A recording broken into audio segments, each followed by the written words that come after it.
Mulan Jameela nangis bongkar perasaannya 8 tahun dinikahi Ahmad Dhani. Artis Mulan Jameela mengungkapkan perasaannya setelah 8 tahun menikah dengan musisi Ahmad Dhani.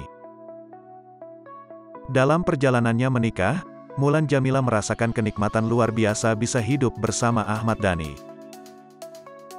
Pasalnya, Mulan Jameela dan Ahmad Dhani mulai berhijrah dan mendalami ilmu agama selama menikah.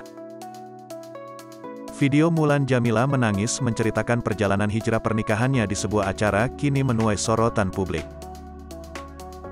Dikenal sebagai penyanyi berpenampilan seksi, kini penampilan Mulan Jameela berubah karena memutuskan untuk berhijab pada 2018 lalu. Mulan Jameela tak kuasa mengungkapkan kebahagiaannya bisa hijrah bersama suami tercinta, hingga air matanya jatuh.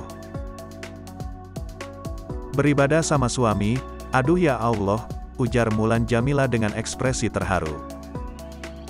Mulan mengungkapkan, ia dan Ahmad Dhani menikah pada 2008. Selama 8 tahun menikah, Mulan Jameela mengatakan ia tak pernah beribadah bersama dengan Ahmad Dhani. Setelah berhijrah, Mulan Jameela akhirnya bisa beribadah bersama suami. Hal itu yang membuatnya merasakan kebahagiaan yang berbeda. Bahkan, Mulan merasa memiliki sosok suami yang berbeda setelah mereka berhijrah bersama.